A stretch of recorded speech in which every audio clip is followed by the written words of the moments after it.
Hi everybody, thanks for joining me for my weekly progress of my bits and bobs. This is episode 39.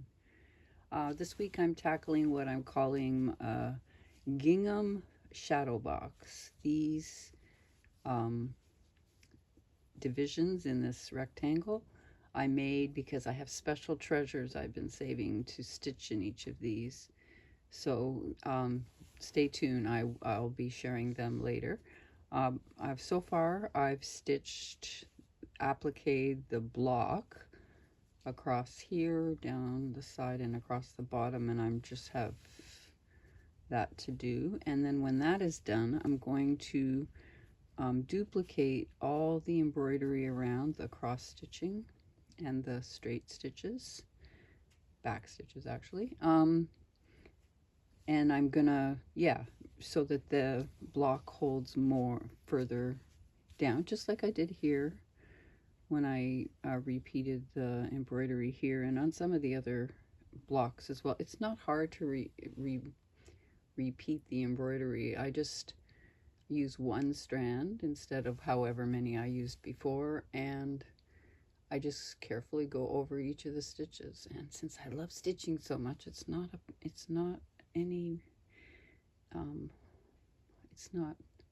it's a fun thing to do anyways. And the results always is worth it to me. Okay, so that's what I'm working on so far, and when I come back I will share what I've gotten done.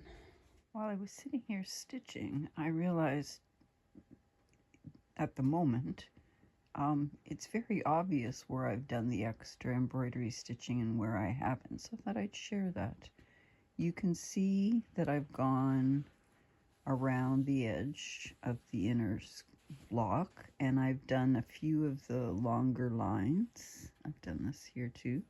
You can see the 3D effect that's happened in those squares, and then here you can see I've only done this little bit here, and then I stopped, and you can just see how it pulls it in, but here it's puffy. And I still have to do the outer border on the rest of it, but I just thought I'd share that. I finished what I'm calling the Gingham Shadow Box, and I've done all the extra embroidery and everything, and I'm really loving how that all turned out. The melding of the pieces to background, as I've said before, just makes it.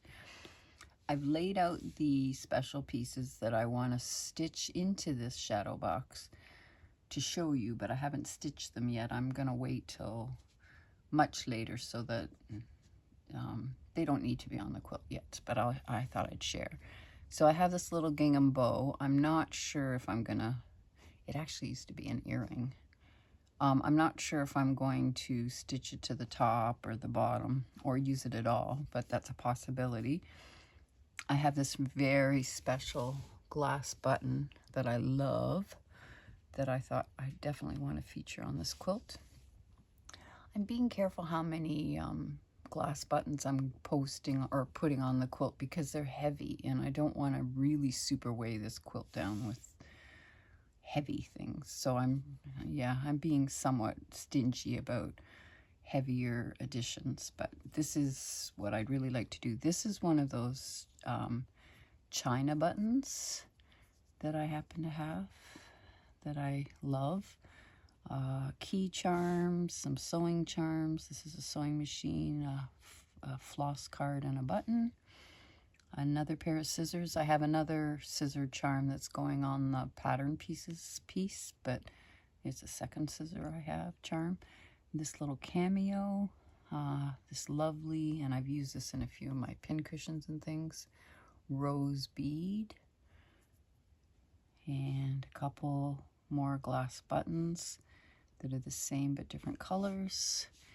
This little glass heart button, and two little Delfty charms. This one's a little wooden shoe, and this one's a little windmill.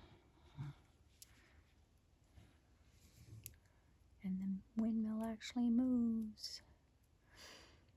So that's the plan for the shadow box, and it's all ready for it now, so yay. A couple of days ago I posted a video about using tea dyeing to change the color of cotton threads, and I used those threads that I mentioned that I thrifted last week, and I did a little experiment. So I made a little, I was thinking of including it in this video, but then I didn't want to make this video too long, so I made its own separate video. You'll find it the one before this one, and it was quite an interesting experiment. I tea dyed the orange one, because that was way bright.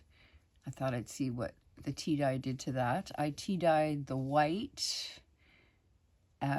I had 2 of each color, so I thought I could tea dye it. But then once I did those 2, I thought, well, I don't have to tea dye the whole thing. Why don't I just do a little tester piece, like 6 inches? So I tried that for the pink and the blue, and here's how. I'll just give you a quick preview. This is how the orange turned out. Is that not a lovely, lovely orange? And look at the difference. I really like that. The white, this one I did for 10 minutes, and this one I did for 20 minutes, and there's really not much difference between the two. There's a little bit. Actually, it's more variegated than I realized. That's a lovely color too, so I'm happy I did that. For the pink, it turned into a very pretty rose. See that difference? So I think I'm going to do the whole one of these in tea dye just to get me this rose color of it. But I'm not going to do that for the blue because I don't really love it. Turned into this grayish blue, and I don't really love the color. But I'm going to keep this around to remind myself, in case I ever need this color, that that's a possibility. All right, that's it. Oh, I was also going to mention, I have tea dye instructions as part of my technique how-tos in the library of my site. I've mentioned that before. That section of my site, it's all free files that you can request, and I have the tea dye instructions in that. It's under the general tab.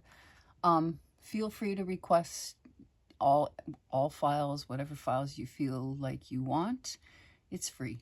You just have to put in your email address and your name, and it gets instantly emailed to you, no obligation. And then, just for fun, I thought I'd show you what I mean, I've got a lot of files there for free, and if you download them all, it's a book. It's a how-to quilt book.